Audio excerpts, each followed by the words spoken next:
What is going on, Buff Nation? Welcome back to the video. This show is, of course, brought to you by BetUS. It's the video you all been waiting for, the breakdown, the preview for KSU, a late night kickoff.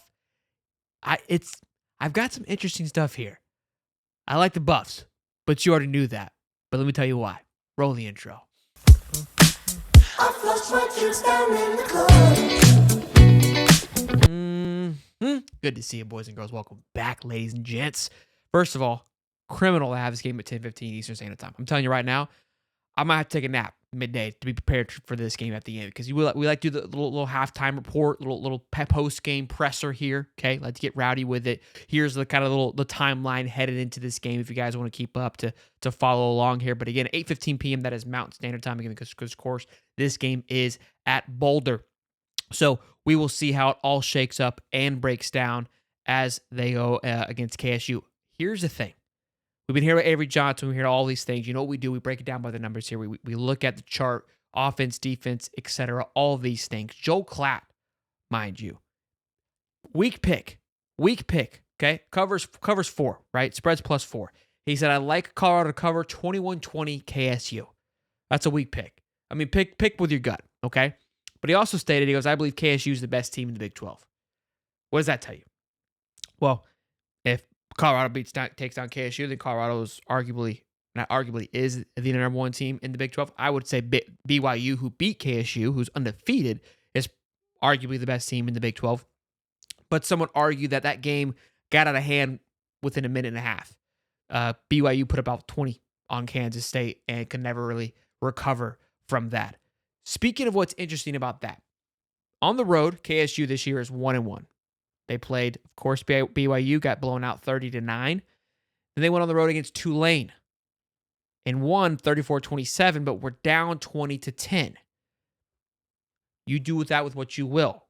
It's going to play a factor later on when we talk about this data. And my point with Avery Johnson, okay? Avery Johnson being a freshman quarterback, I love the kid. Think he's fun to watch. He's electric.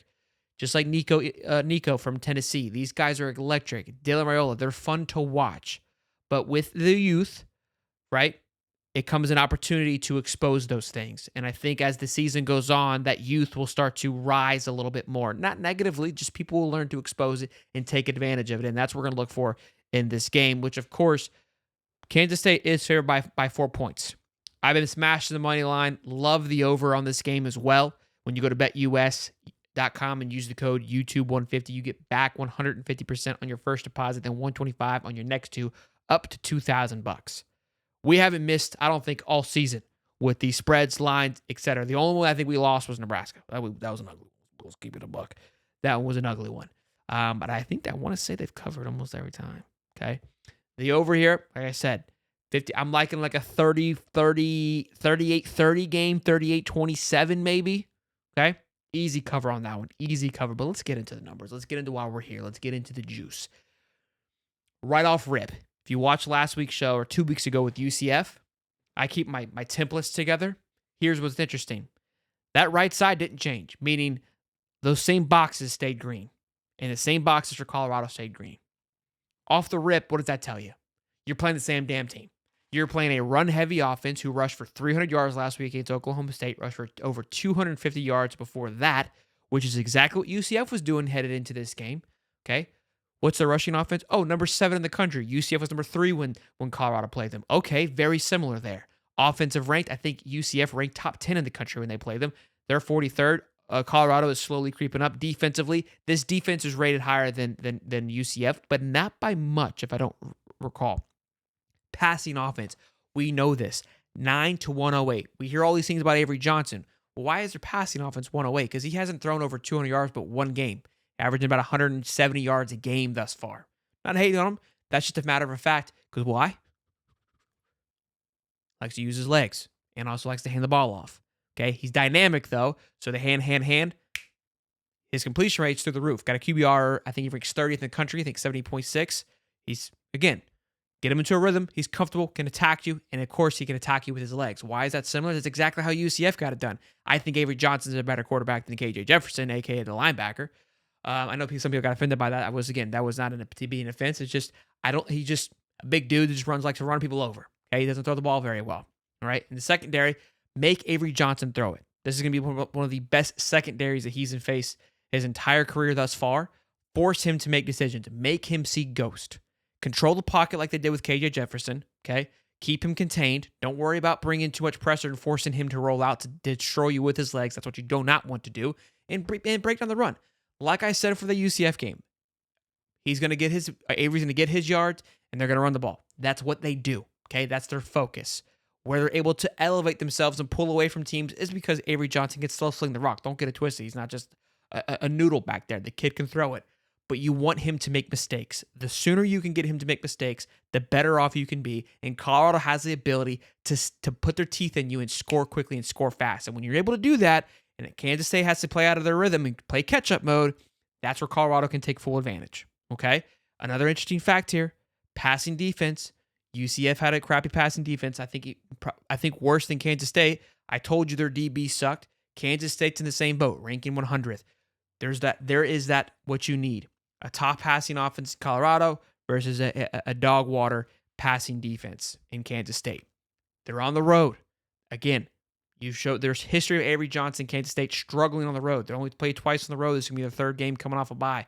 It's going to be an emotional game for the Dylan Edwards. This game, they want to run fear. I'm sure they're going to want to run the ball and get it going quickly. The sooner you shut that thing down and the longer you can keep this audience and this crowd and a loud 8 o'clock kickoff out there in Boulder, Colorado, the better that you're going to be.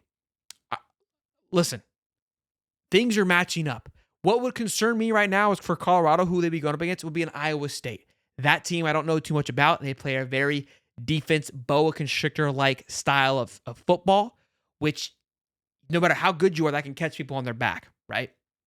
This is shaping up right now in Colorado's favor.